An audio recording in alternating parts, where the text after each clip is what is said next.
And we're not saying the way we grew up is better than if you grew up anywhere else. No. But this is what made us. Mm-hmm. This is what is Threads are through. It's in our blood. This is our memory lane. Yeah.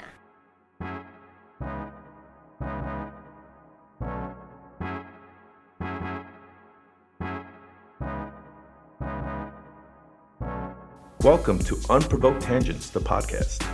Where our topics have a focus, but our tangents don't. Tune in weekly as we discuss life, love, fashion, politics, and so much more. Hey guys, what's up? It's Jennifer. Hey, what's up? Danny here. Happy to be here. Happy to get this going here with Jen and for you. For you, with the emphasis on the you. Y-O, yeah. They call me U.S. H-U. Uh-oh. No, we're not going there. We're not going to go there. This is not a night show. Not a night show. Night show. Mm-hmm. Starring. So, Jen, this is great. I'm glad to be kicking this off with you. This is going to be phenomenal. I'm excited, getting ready to just... jump right in. Yeah. Yeah. And I don't even like that whole beginning. All good. But you know what? We're human. Our listeners are human. Are they? Hopefully. Oh my God. Hope. For the aliens out there who are listening, that'd be amazing. I know. We would like to come to your planet soon. Maybe. Just in case Earth is, touch and go in the next couple months. Don't know. I remember this Twilight Zone episode where they came to the planet with a book, and they're like, oh, the aliens are here. And they were like curing cancer and doing all these things, but they had this book, and the book was like, they couldn't decode it because it was in an alien language, right? But meanwhile, they're there and they're like, peace on Earth, and they're bringing all this like great things, right? Yeah. But these scientists are like, crack the code, and the military's like, we have to crack the code, but everybody's like, let's go to your planet, yay! So it wasn't Will Smith starring in any of these? No, this was like super old school, like black and white type, like nostalgic Twilight Zone episodes. So anyway, it was one of my favorite episodes. So what happens is, and I don't care, spoiler alert, if you didn't see it, I'm sorry. The thing is like 50 years old. I know. But so there's always this one scientist who's like, I have to figure this out. We know. Because they gave a book. So one of the very first things they crack is the title of the book. And the title of the book is To Serve Man. Okay? So they're like, this makes sense. They're here for us. They're here. They brought all this stuff. They're curing cancer. They're stopping wars. So then like the rest, as the episode progresses and everybody's like buying into this and they're all ready to jump on board, and this Lunatoon, he finally cracks the rest of the book. And like one of the final scenes is he's trying to stop them. Now he's like, no, I figured it out. It's a cookbook. Fail. So basically like. Fail, yeah. So that's like the greatest build-up with the greatest letdown. It's crazy. Which is probably now what my dating life looks like. Oh. The greatest build-up with the greatest Well, at least they're not eating you like in the show. Anywho's this, but you brought up a good point about like the Twilight Zone and kind of what really shaped our childhood. Like, I watch reruns of the Twilight Zone, and I remember. I watch reruns too. I'm not 90 years old. For everyone that's listening, Danny's not 90. He's not a senior citizen. Yeah. I was not watching that shit on first run. Like rolling the TV out to my living room and like, come on, Junior, and we all got around the one TV set, like in Back to the Future when they're like, I have a couple TVs, and he's like, what? He's lying. Nobody has a couple TVs. No, I'm not 90 years old. Oh yeah, Michael J. Fox was like the king of the 80s. Oh my God, everything he touched turned to Fox. Yes. It was crazy. Ooh, nice. That's one movie they should not redo is Back to the Future. I'm sorry, that would be a travesty. I totally agree. And also thinking about like... But nostalgia, I mean, yes, you grew up watching this stuff. I grew up being afraid of dolls because Twilight Zone had one episode that circled around dolls. And I was like... Oh my God, I can't even believe this is crazy if you're bringing this up. I was So there's a couple things... Talking Tina. Yeah, Talking Tina. Yo, my family knows that this is literally... I'm not scared of nothing. Oh, God. Like zero. Not to say I'm scared of dolls. I don't like them. You don't favor them. No. You don't fancy them. You don't fancy them, darling. No, deadass, this is mad funny. I can't even believe you brought that up. That's why I'm afraid crazy. of dolls, because of the Twilight Zone episode where God. all of them were staring at you, their beady little eyes, and then all of a sudden you would move and then their eyes would follow you like a fucking no, that's creep. not the Talking Tina episode. Oh no. Which I think that's what Annabelle was based on. Yes, Totally. 100%. 1,010%. 100%. Annabelle is literally Talking Tina from the Twilight Zone eras. Oh my God, this is so crazy. I can't even believe you. This is, we are meant to be together, you and I, Jen. This is insane. I'm telling you, like, literally my cousin, she's like 10, okay? Yeah, at the time. No, now. She's 10. Currently 10. Okay. Okay, or maybe 11. Could be wrong. Yeah. Sorry, Nina. Anyway, every time I go to the house now, like I would go there all the time, like for dinners, like 3 times a week, right? Because I used to live in the East Village, but then they wanted to go and move all the way to Upper East Side. Ain't nobody going to the Upper East Side. You got to like draw blood for me to go to Upper East Side. No, like the Jeffersons. They moved on up. They to the East definitely Side. moved on up, Right. and I'm like, come on, relax, come on back down. Anyway, so they all know that I do not like I would walk in and she has all these American Girl dolls. Oh, which are expensive. Yes. As all shit. They're like $100. I mean, I don't know. Maybe more now. But I trust your opinion. Yeah. Yes. I used to be a big fan of Addie dolls because she was the only black doll. And my mom's like, you're not going to read. We're going to read a book that like looks like you. And I was like, okay, Mom, fine. We're going to read the Addie doll. But obviously Addie was all about like, slum beginnings, She wasn't like Molly. Obviously. They're like, hey, let's look at the black doll that's a doctor. No. That wasn't how that shit went. Although Disney does have a book and a show. Now. Yes. Mix something. I don't know. Doctor something. But they do. So McStuffins? Yes, something to that effect. Yes. Yes. That's crazy. So Disney came up. Thank you, Disney. Shout out to Disney for recognizing. I mean, to a certain extent. They in this regard. They're getting a lot better. They are. Even like the new Mulan movie that's coming out, they made it a deliberate choice because of all the whitewashing in Hollywood to cast Chinese actors. And for the main character, they actually went on like thousands of like casting calls of randos. As they should. Right. But 20 years ago, like Nicole Kidman would have played Mulan. You know what I'm saying? Like whack. I'm just saying. Facts. True. So. Dolls. Talking Tina. So I would come over and literally be like, if she knows I'm coming, she'll come and they'll come and give me a hug and welcome. And then she goes, I put all the dolls under a blanket. Like she'll hide them. It's so cute. I love her. She's the best. Because Uncle Daddy, it does not favor the dolls. No. Like I literally would put them under, like I'd walk in and if I would see it, I'm not like scared, like I'm running like it's a spider and like, spider. I'm like, can we move this to another room? Oh, but they gotta remove them. You can't even put like a blanket over them? No, I could. They have to be removed into another room that you're not gonna be in. No, we could put a blanket over it or hide it under a pillow. Damn. See, I was like that. So like my brother was 6 years older than me, RIP to him. And being 6 years apart from a sibling, I mean, you're growing up in a whole different era. So I learned a lot just from my brother. And I remember we used to have these like movie nights, because we had the house with the tube screen TV downstairs. Everyone would gather, We also used to have, and I put this air quotes, free cable, illegal cable, which we called the scrambler. We had and I don't know if it was the same thing. It was in the basement, of course. And it was a small box. It was probably 6 inches long. Was it Time Warner? And it had just one switch on it. Oh, and my dad had this thing that you literally switched it, and it turned to something called WHT, and it was like the HBO before HBO. Oh, that's and hot. At night we'd sneak down because you get all like the adult films. Yeah. Damn. It was the crazy back in the days of scramblers though. We had scramblers, and pay-per-view was for free, so you knew like. So I remember like basically going, and we used to have like the fight night at our house because we had free cable. And I remember watching when Evander Holyfield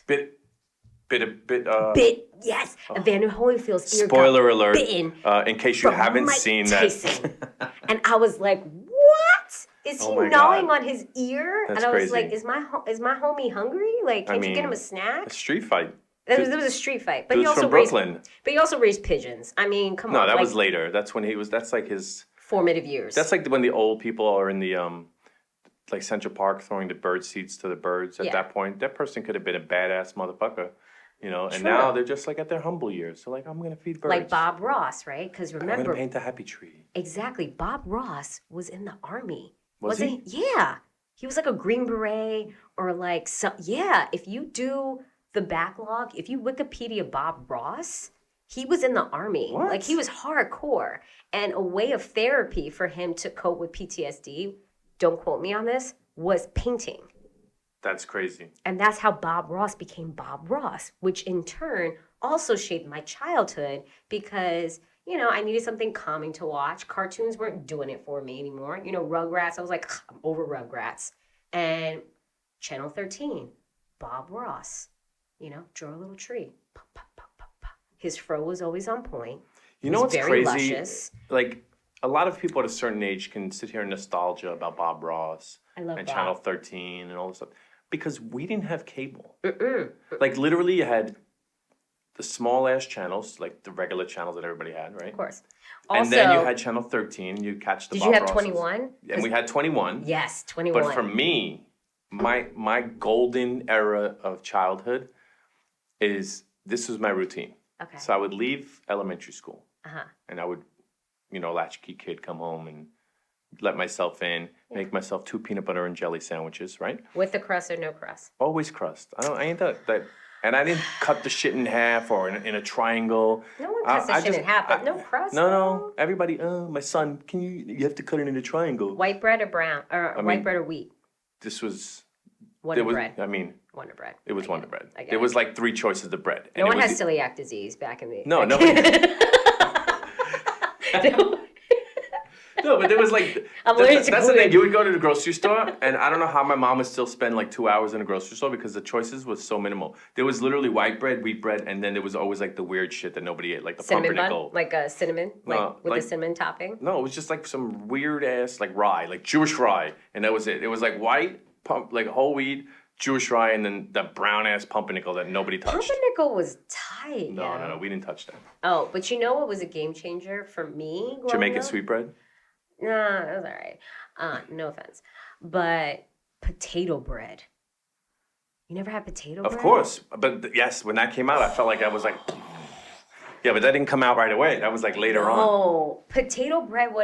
Potato bread. The equivalency of potato bread It's like egg bagel. is like an egg bagel today. Yes. Oh my God. 100%. Game changer. Definitely. Game changer in the mix. Like once potato bread came out, like I felt bad for the stocks of Wonder Bread that day.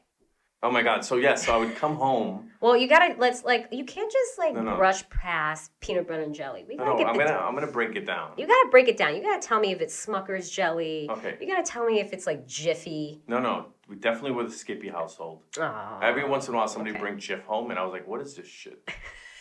Get this out of my house. No, like also, did you have parents who bought like the generic stuff ever? Oh, absolutely not. No. So there was certain stuff my mom would buy. We were like the black family that was doing pretty well on the block. Okay, so Yeah. my mom was like blue collar family. My mom and dad, like they would buy generics whenever they could. Like I'm talking like when like you would get like the Fruit Loops in the plastic bag type generics. Yeah, like it was bad. Like it was the store brand Yes. version, like American Fare. And Yeah, you're just oh like, my God. what? American Yes, Fare? What is Food this? brand like Yeah. Dan Supreme. These are like Queens Supermarkets. supermarkets. Western Beef had Oh their my own brand. God. Yes. This is like for the people now who go to Whole Foods. This is what the 365 of the supermarkets. Oh no. So- I'm a Whole and- Food shopper. Yes. So Because I'm also a Prime member, so I get discounts. agreed. So Yes. it's like the 365 store brand. So she would go and she would always buy the generics because it was like half the price. Blasphemy in your household. No, it was fine. I'm going to tell you, there were certain things that was blasphemous. Peanut butter, don't even try it. Oh. Like that was like you did like that was like the thing you do once.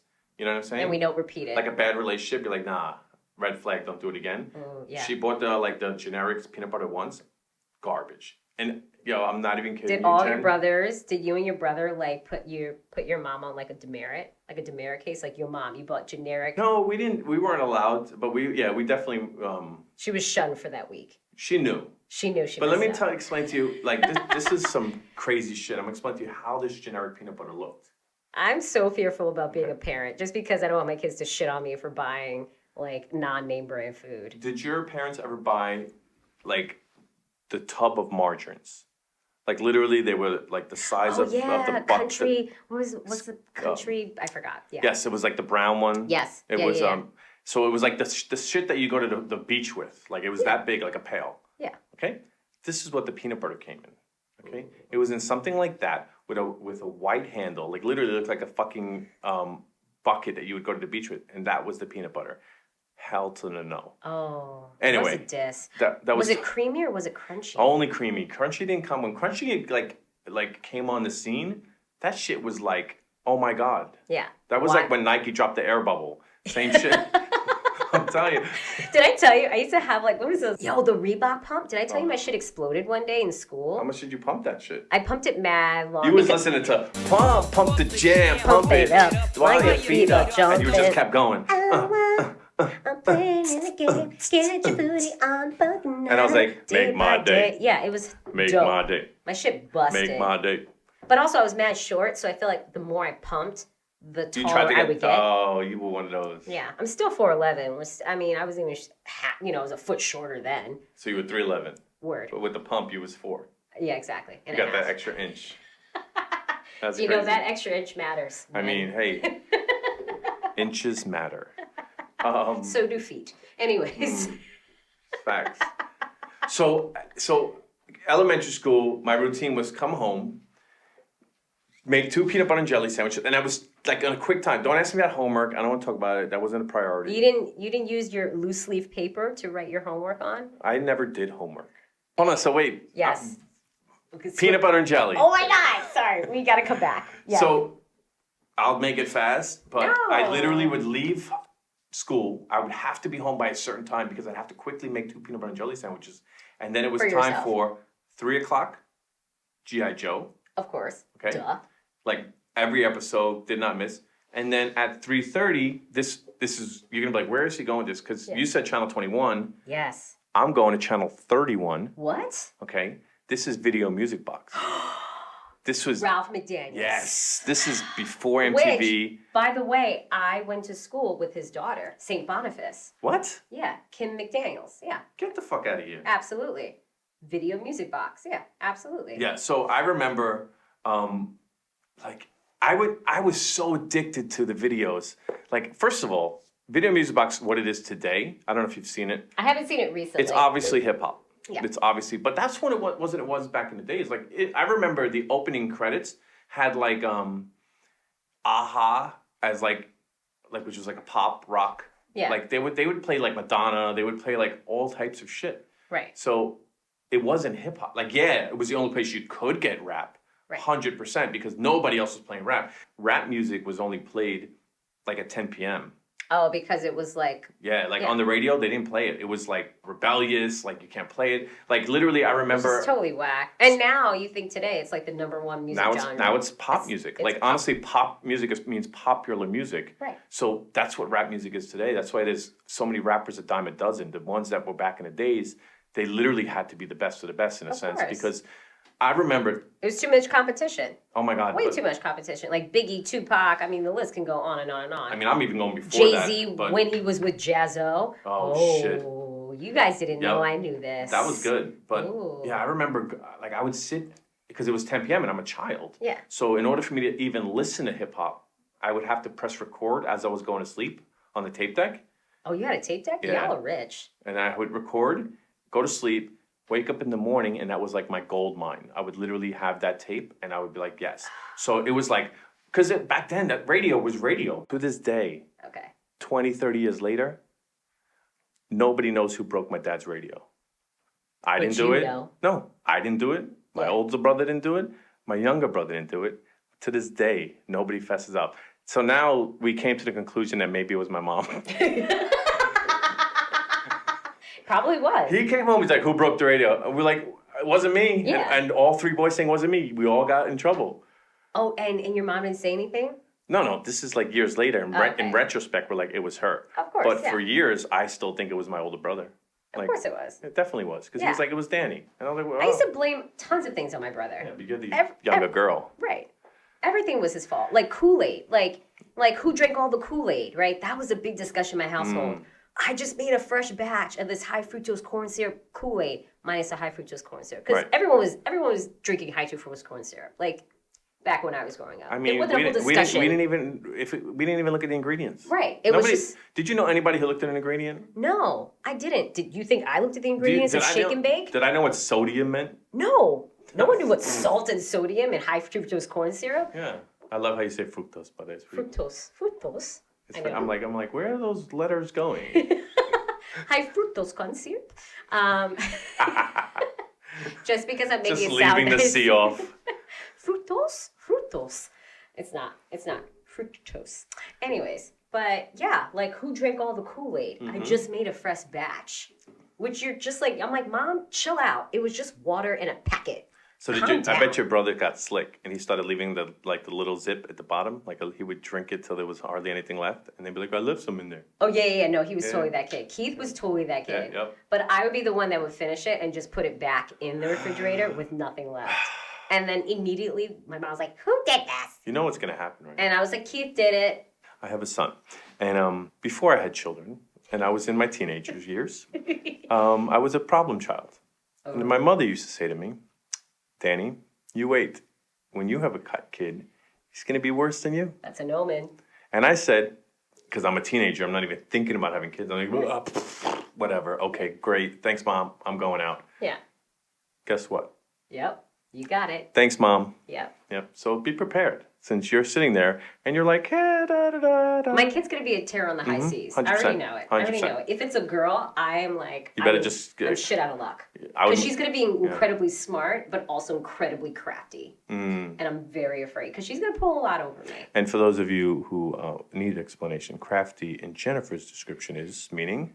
Meaning that she's very manipulative and she uses her smarts to talk her way out of shit. Exactly. Yes. Not crafty in the Beastie Boy sense, which was she's crafty. She gets around. She's crafty. Oh, no. She's always down. She's crafty. You got it right? Well, she's crafty. And she's just my type. You love the Beastie Boys. I love hip-hop. Can I tell you? You can tell me. And can I tell you this? I remember, did I tell you? Like, so... LL Cool J, obviously Queen's head. LL Cool J is hard as like, whatever. And I remember, like, I used to love LL Cool J. Me too. He was a Queens guy. Agreed. You know, ladies love Cool James. Yes, even some men loved Cool J, but they would never admit it. Oh, no, of course not. But they would, be like, I'm bad. I got a hat like a shark's fin. Anyway, so go ahead. So but you were from St. Albans, though, right? Cambridge Heights, basically the same shit. You know, used to take the Q4 bus, you know. But I remember, like, our, like, special treat was going to the Sunrise Multiplex. But, like, how old are you? Damn. But there was one day that I'm like, why can't I watch a movie? You're talking about Sunrise Green Acres Mall. Exactly. Sunrise Green Acres Mall, where there was the shooting on Godfather 3 when I was growing up. Okay. You had to walk through the metal detectors. Yes. Yeah, that was the That was the first movie theater that I knew of in the New York City area that had metal detectors. Yeah. You didn't feel safe. No. I always felt not safe. And also the concession stand was quite bleak in their offerings. Yeah. I still picture it to this day. I remember the whole setup. Oh my God, I haven't been there in like 20 years. We should go there one day. We should I'm sure it's still around, right? Oh, 1,010%. And I'm sure the popcorn is still there from like then. The stale ass butter. Yes.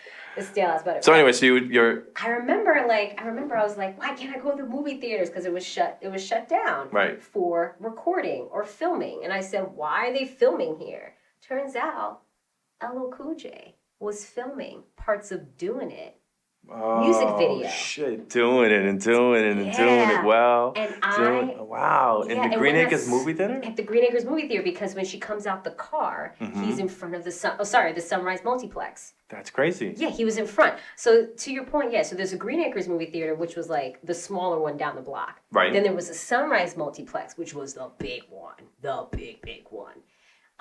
But yeah, he was filming there, and it was the scene where the girl gets out of the car, and he's leaning on the car, and she like walks towards the movie theater, and they were recording that day. And then I was like, oh my God, Mom, LL Cool J was just recording his thing, blah blah. A couple months later, comes out with the video. I at the time probably was like, definitely less.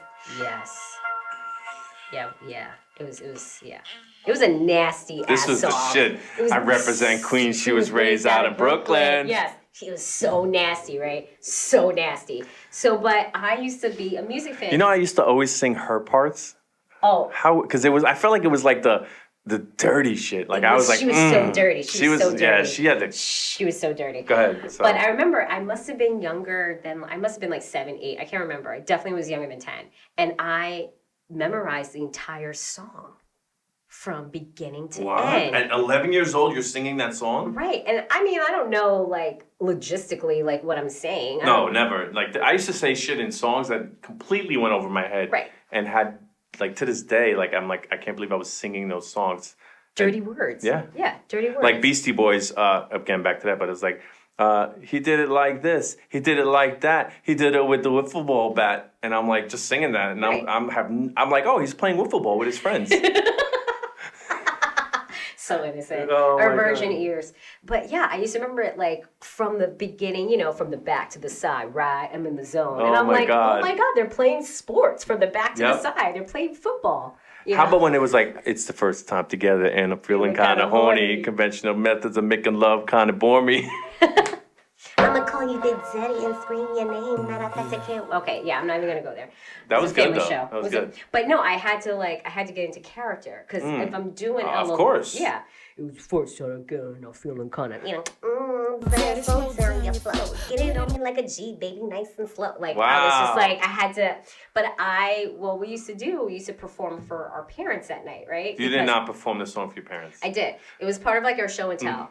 It was part of our show and tell at night. And I was like, Mom, I memorized this great song. I'm going to sing it for you and Dad. Dad's going to get home from work. Sorry, pause for a moment. This is reminding me, I'm driving in the car with my son, and he's like 8 or 9 at the time, and he's singing along, and he's like, you looking good with them soft lips, word of mouth. And I'm like, who this be? Whose kid is this? I'm like, what? Yeah, what you know about this? What you talk about, Willis? Get all embarrassed and shit. Anyway, so you're doing the show for your... This is like Eddie Murphy doing like... Did you see Delirious or no?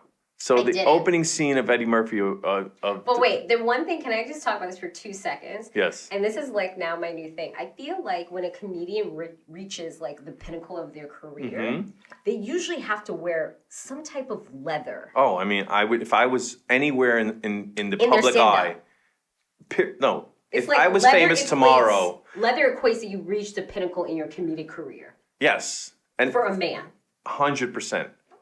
You put me in any moment that I'm walking a red carpet, I'm doing an interview. You're gonna wear leather. I'm fucking coming out in full top, head to toe, leather Eddie Murphy outfit. Baby, red. I gotta in red. Or purple. I gotta put like the purple with the black with with the snake skin in it. Yes. And first of all, God. I'm definitely baby powdering the fuck out of the inside of that because I'm not getting it off otherwise. No, you can't. No, but you're not gonna be like Ross from Friends where he put on those leather pants. You remember that episode? I never watched Friends. Ooh. No, that was like white people's show. But you watched Seinfeld. I'm joking. I didn't watch really Seinfeld either. What? I'm dead ass. I've seen probably no bullshit between 10 and like 15 to 20 total episodes of Seinfeld in my life. I watched one. And it was because like I'd be whatever. I was at a friend's house. It was on or something. But I never went through the Friends Seinfeld episode, like Thirst Bucket. I never did Seinfeld. I did Friends though because it was entertaining. But anywho's, but yeah, leather pants. Didn't do Sex and the City either. I've never even seen one episode of that. I love Sex and the City. I was exposed to a lot as a child, not by like my mom's neglect because she was a wonderful mother. I was just extra curious and then extra rambunctious.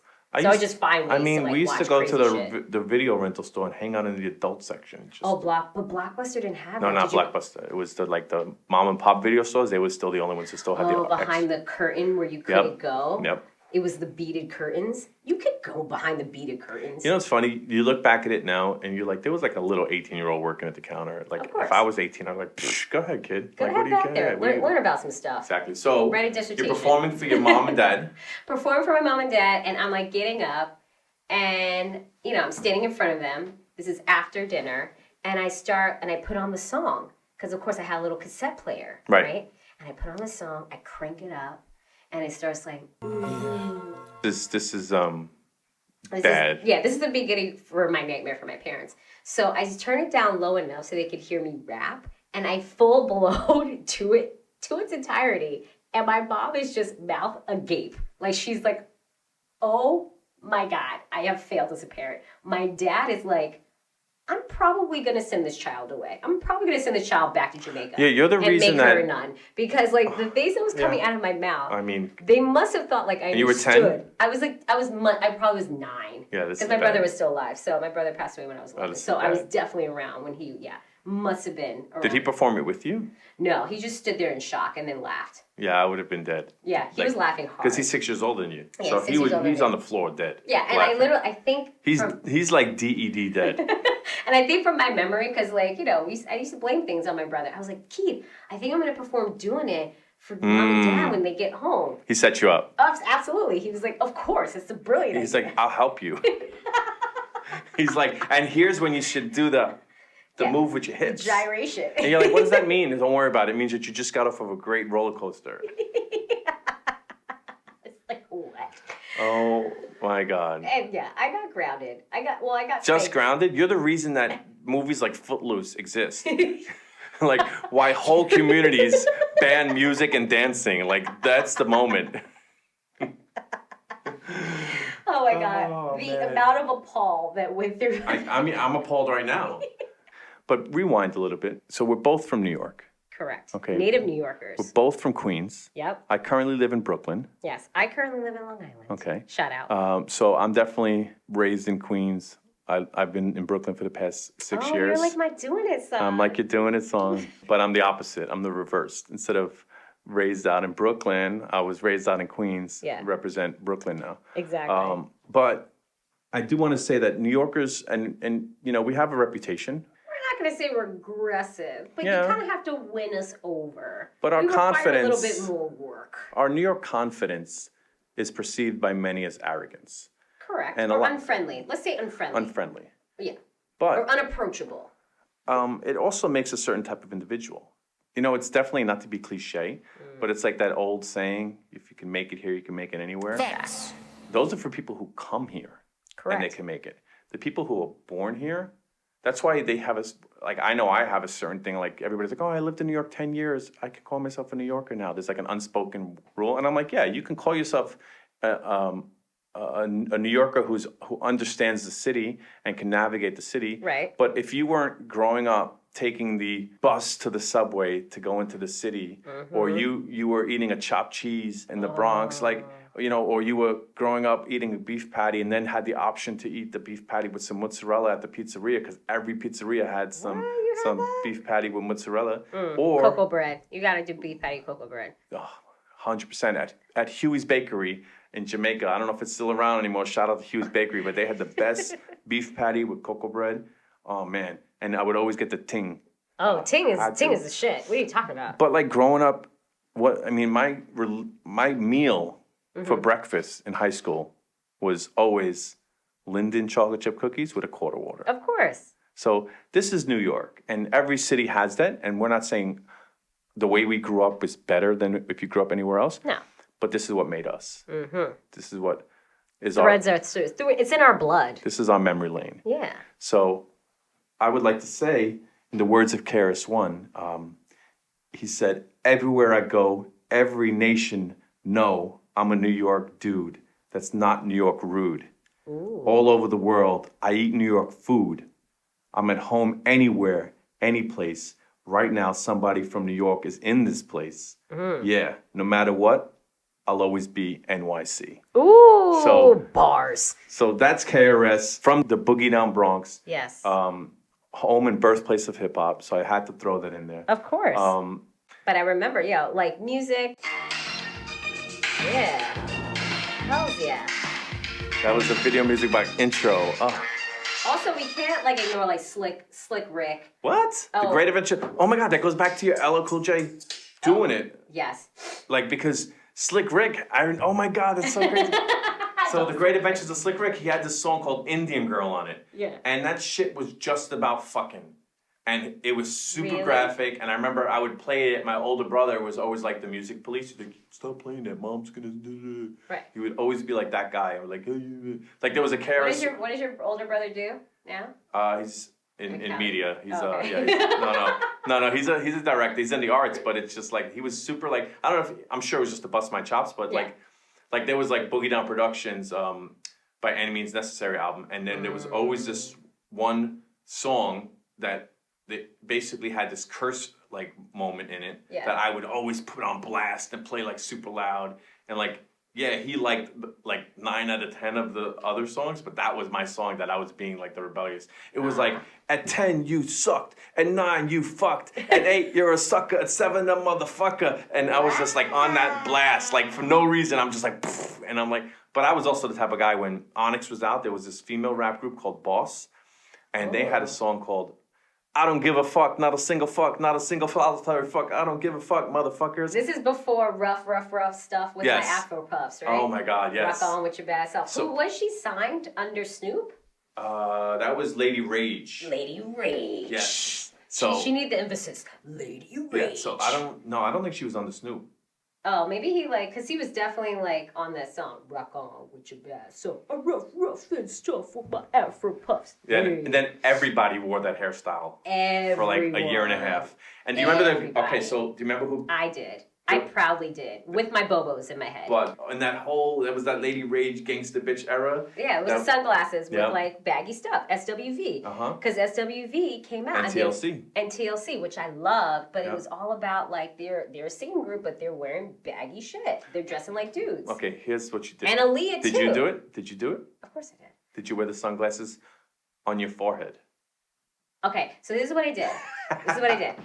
You know what I mean? Like when you don't have them on, you have them on your forehead. And the sunglasses are thin, right? So like you wear them up on your forehead. Yeah, you wear them up. Or what I used to do is I used to like slick the front part of my hair down with gel. And then I would puff up the back. And then I would wear like door knocker earrings with it. And wait, then so you were doing your edges? Do my edges, yeah. Now, did you use a toothbrush or an actual edge comb?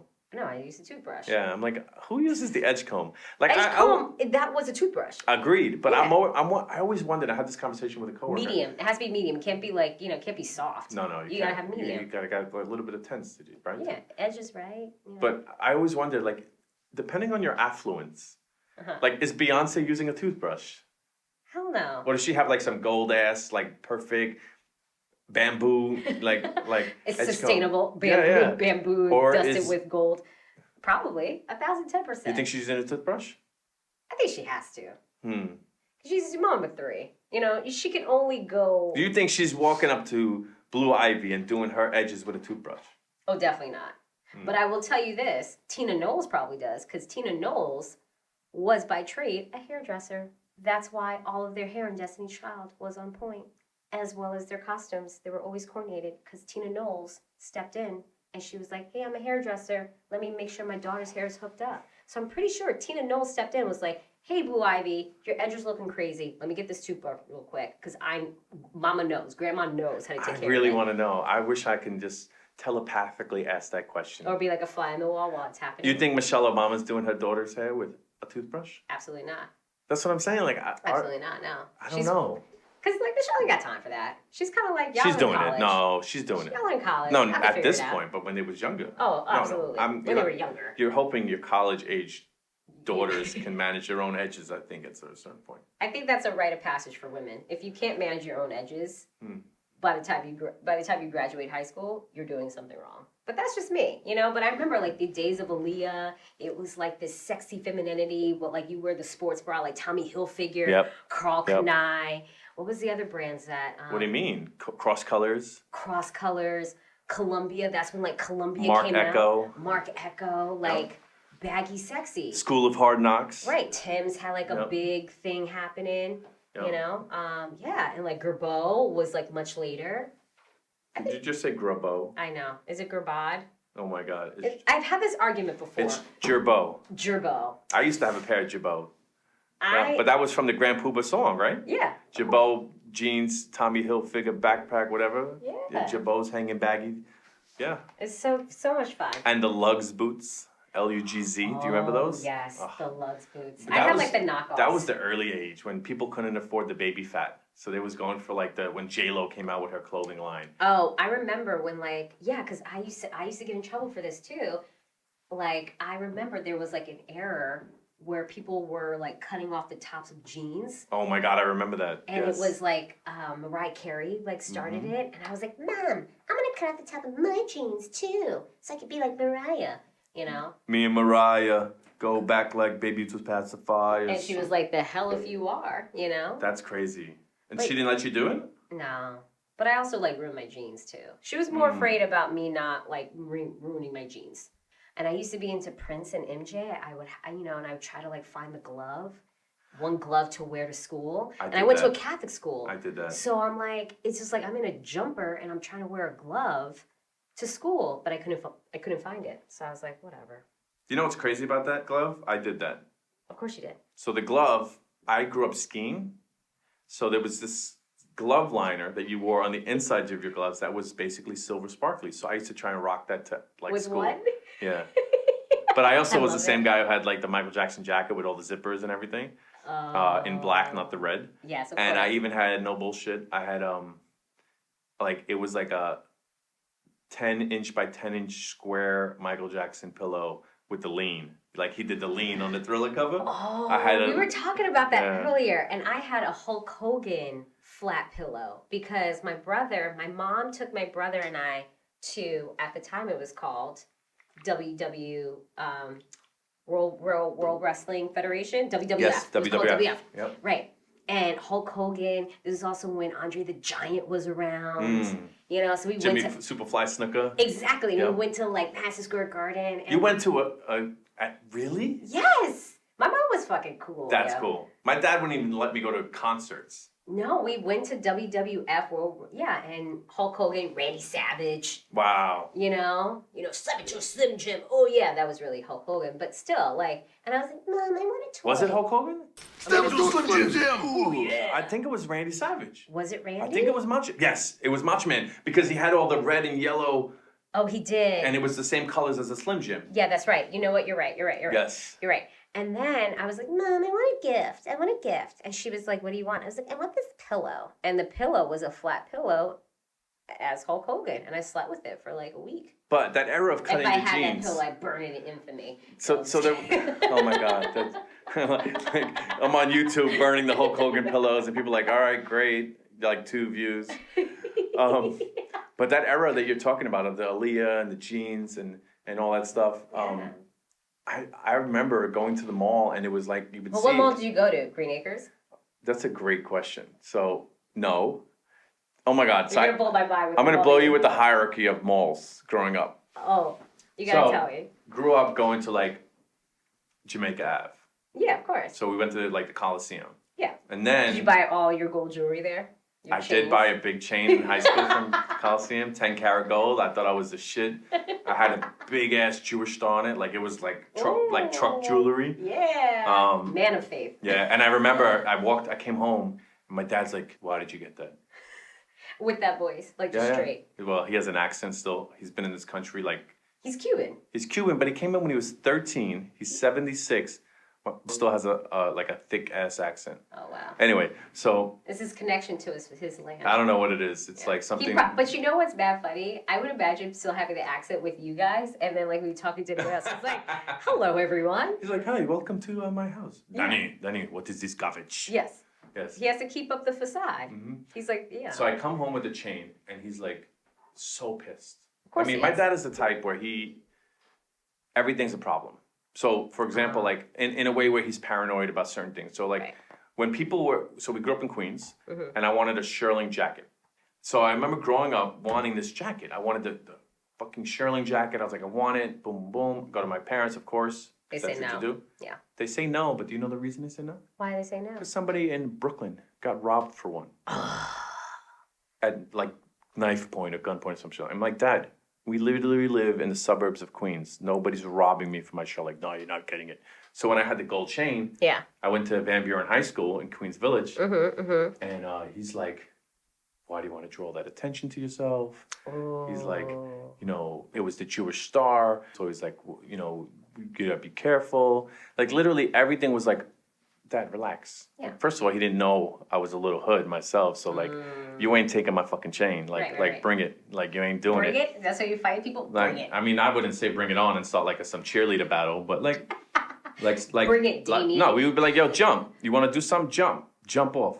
Anyway. Oh, the jump off, yeah. Which also was in college was like a dance that like kicked off the whole jump year. off? It was called the jump off. Yeah. That was when you were like, yo, I set my odds on this person for the semester. And then you're like, yeah. And then you play Doing It. Yeah. doing it. Yeah, Wow. so I don't know. Like even when I remember I got a beeper, Oh my God. and you I got a had to beeper? hide that from my dad because I had a two-way at one only point. drug dealers had them. Of course. A pager. I had a cell phone before anybody had cell phones. What kind? Was it a Motorola? Hold on, or wait. was So it a beeper, Nokia? I had a beeper, right? Right. It was like 10th grade. Right. I had a beeper. So how many drugs did you deal in 10th grade?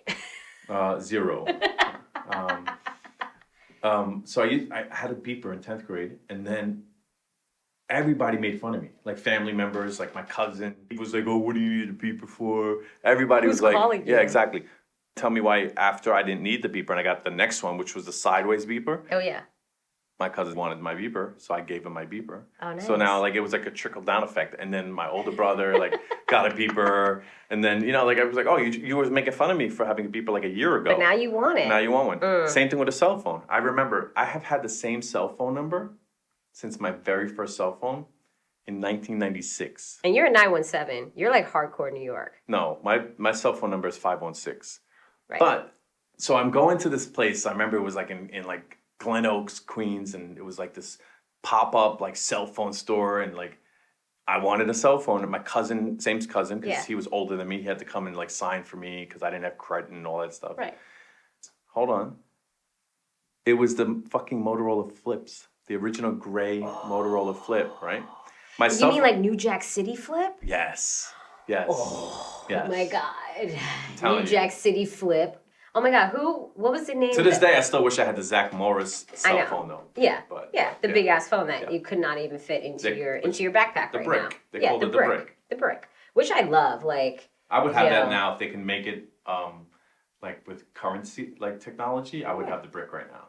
yo, Zach Morris was the fucking man. Although you got to watch this show on YouTube. It's called Zach Morris's Trash.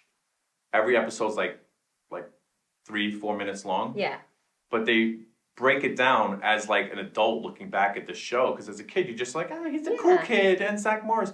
But you watch it and it's like yo, he was a dirtbag. like Well, I do remember that he was like dating Kelly at one point. Mm-hmm. Then there was one episode where he liked Jesse and he dated Jesse. And then, like, you know, the next episode, they don't continue the storyline of dating. Yep. So it's just like, all right, I guess their thing went to shit. And I remember there was one episode, which probably was like the first time of interracial dating was introduced, was where he liked Lisa. And Screech was like, that's my girl. that's my girl, Because he had the little like afro. He's like, that's my girl. So that's why they were like, yeah, we're gonna put him with Screech. Yeah, it was all Lisa fucking. never liked Screech. No. But she definitely was like, yo, Nobody likes Zach? Screech. No one did. Dustin Diamond, poor thing. Yeah. But you know, like Zach Morris was the man, but he also was kind of a hoe. No, it's even more than that. You gotta watch it. So homework. Okay. Watch a couple episodes of Zach Morris's Trash, I will. and then let's reconvene this next week. We will. Um, AC Slater was my man, though. he was with Yeah. the little dimples. He was cute. Yeah, you know, Jesse was just, you know, I'm so excited. I know. I'm so scared. Her energy was the best though. Her energy was the best, but this is what I loved about television, because you can't encapsulate a larger social issue and then have it end In 30 minutes. in 30 minutes. I know, but that was all television. Right. Fresh Prince of Bel-Air. Everybody solved their problems in 30 minutes. That's Yeah, imagine if life different was strokes, like this. like all of that. Like, Yeah, imagine if life was this. World hunger. 30 minutes, we're going to figure this Yeah. out. Yes, but I would definitely say, childhood. Oh, I would say one whole thing. Can I talk about House Party? 1, 2, 3 was whack. Yeah. I mean, who watched 3? No one watched 3. Although- House Party 1 and 2. Fun fact. Yes. How fucked up was it that they cast Martin Lawrence as the fake DJ Yes. for Kid and Play? Yeah. Because he wasn't their DJ. No, he wasn't their DJ. So But he was the funniest character ever. He was. I mean, Dragon Breath Bilal. Dragon Breath. Dragon Breath Bilal. What? Fucking amazing. Shout out to Fucking amazing. Martin Lawrence. We should do be in the era of coronavirus. Like we should do house parties. Oh my but god. not more than 500 people. So House parties was the shit. house parties were the The shit. makeout parties, the house parties. When you knew like a bunch of bikes were on your front lawn, you No, knew I'm you talking were having a about. house See, party. that's different. For me, it was the high school house parties where dudes was hiding guns up in like the ceiling tiles and shit. Oh, like, you got it rough. it was crazy. But speaking of movies that shaped me, oh my god, it's so funny you brought that up. I remember like there were certain movies that like nowadays we joke about like kids, they'll watch like The Lion King like 38 times. Yeah. Like, because they're kids. They're Right. they're toddlers. They have no choice. I have no choice. But when your school age child Mm-hmm. like chooses to come home and after they watch G.I. Joe and after they watch Video Music Box, then they put on Bill and Ted's Excellent Adventure or Pee Wee Herman's Big Adventure, like religiously. Yes. Like that was my church. Like I was literally Were you like watching sad? that all the time. Were you sad about what happened like back in the day with Pee Wee Herman? How you used to go into movie theaters? No. No, I wasn't. You know? No, But like, if that was your church, then he was jerking off in X-rated movie theaters. Right. It's an X-rated movie theater. Exactly. What else are you gonna do? If I would have been upset if he was going to see like Sleeping Beauty and jerking off in it. That would have been weird. Like, and now today, Paul Rubens called jerking off during Poltergeist. And we're like, yeah, that's a problem. That's a problem. That's a problem for me. Yeah. You know, If Janet is sitting next to her Pee Wee Herman while he's jerking off with her kids, it's a problem. If he's sitting in an X-rated movie theater, next to Tom with the trench coat, not a problem. not a problem. First of all, I've been to those X-rated movie theaters. Ooh. Yeah, nostalgic New York. So, me and my cousin, so we were like, so. How old were you? Give me a date. I was Give me an age.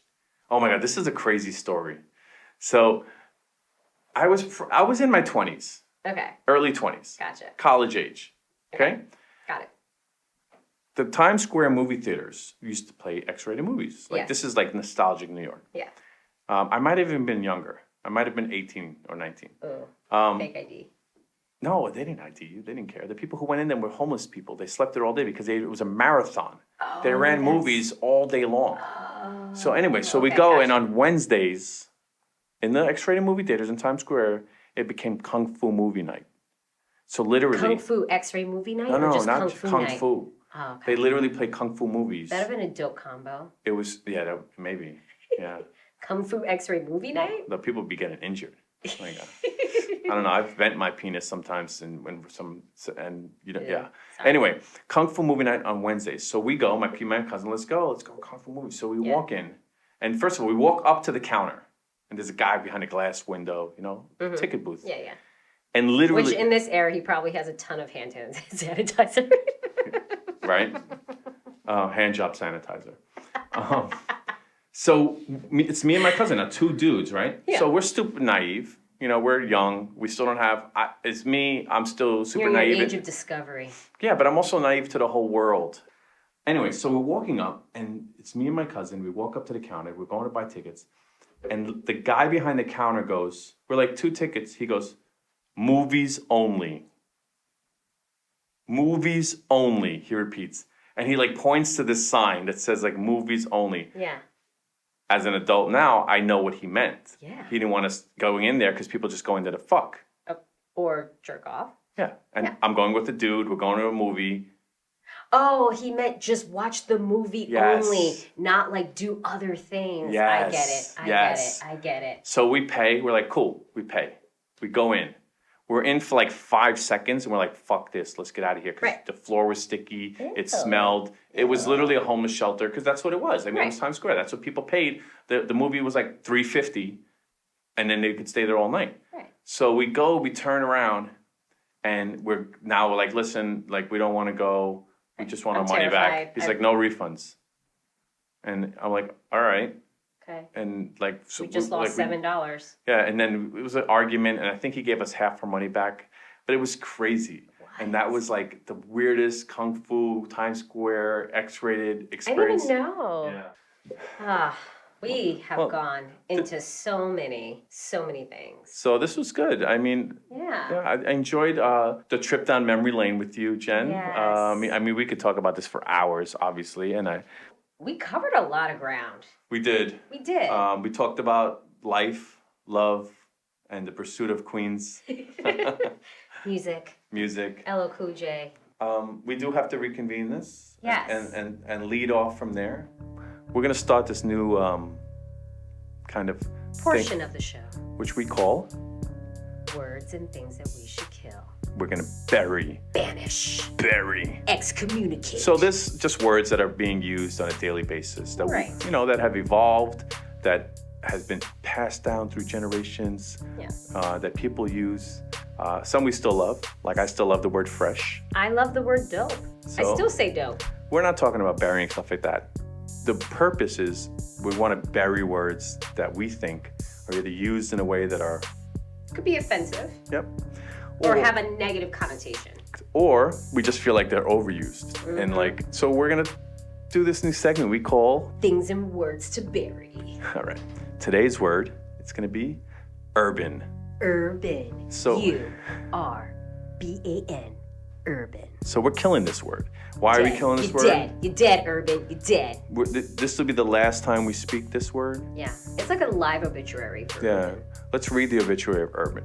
Right. Urban is a word used by corporations in white America. And branding companies as well as advertising Yes. companies. To really just mean black and brown people. Or By definition, they say urban is in, relating to, or characteristic of a town or city. But over the years, Yep. the word urban. has literally meant black or brown people. Exactly. We're going for the urban consumer. Be like, oh, do you mean the consumer down the street on 23rd Street? Because they're a city dweller. Correct. And they're an urban customer. No, we're going for the urban. And they literally say it in a way that the air quotes go up. Yes. Because they mean we're going for the black customer, the brown customer, Exactly. the minorities. Let's do that. And then it became this thing where to designate sales structures. And, oh, you're responsible for the urban market. Really? What do you mean? Exactly. Do you mean the VIMs, Dr. J's of the world? They're just stores within communities that have a clientele. They're not urban customers. Exactly. Okay? Because guess what? Stop it. Reach. So, Yeah. They say, yeah, we really want to appeal more to the urban market. We need to be where our urban customers are. yep. Cool. Where are they? Yeah, where are they? Oh, they're not on 16th Street and 3rd Avenue? No, where are Why they? aren't they? That's the urban, that's the city. Technically, it's in the city. Yeah. If you want to target a demographic, then call it what it is. Don't sugarcoat it. Don't call it urban. Don't put everybody into a bottle because guess what? The black customer in Queens is not the same as the black customer in Tennessee Exactly. or the black customer in New Jersey. Okay? Don't tell me you want to reach an urban customer. You want to sell a beauty product to a certain customer? Correct. That's who you want to sell it to. Be honest with your marketing. Be honest with your opinion. Kill the word. Kill the word. DED. So the word is dead. Hashtag dead. It's Dead. gone. Urban. Obituary. Dead. Yeah. Urban, gone. Okay. Urban has died and left the building. We are no longer giving this word any honors. Peace. Hey guys, so this is the section of the show that we're going to call the ground down. This is just going to be a quick 2-minute moment to yourself just to focus on your breath, decompress, and really take this time to become introspective. With the world that's going so crazy, we're moving 1,000,000 miles an hour. We have about 60 to 80,000 thoughts that enter our brain every single day. This is a moment where we need to practice self-care, practice self-reflection, and focus on creating inner peace and calming the chaos. So sitting up nice and tall, maybe you want to close your eyes. Just taking a moment to yourself. Maybe you want to place your hands on your heart and feel your heart beating. Feel the inhales and the exhales getting deeper and deeper, slower and slower. Think about the breath flowing through you, in and out. Maybe it's that point that you want to start to cultivate this idea of surrendering, of trusting yourself, trusting the way that your life is going, even if it means that you feel structureless, feel moments of doubt, moments of frustration. How can you begin to just accept the present moment and be where you are now? Really start to think about the past and the things that have shaped you as the person that you are today. Think about the foundation, the people around you, your loved ones. Think things that have helped to shape your understanding. Focus on the present moment. And during this time of uncertainty, how can we turn to tools like meditation, like just sitting? And how can this help us cope? How can this help us to stay grounded at a time of groundlessness? How can we begin to surrender and begin to accept the flow of life? Not as good or bad, not as painful or pleasure, not labeling it, but as a manifestation of an awakened energy, an energy shift that needs to happen for all of us to step into our higher good. How can we really start to navigate this time with compassion for one another? And just overall, just stop the worrying. Worry does not empty tomorrow of its sorrows, but it empties today of its strength. Just take a couple moments and feel that breath. Feel that pranayama. Feel the prana, that life force energy. Just letting life be as it is. Honoring the past in which shaped you. And looking forward to the future that you hope will connect you. Namaste, everyone. Thank you for showing up on this glorious episode of our first episode for Unprovoked Tangents. It's a pleasure to guide you in this ground down moment, and we will see you for the next episode.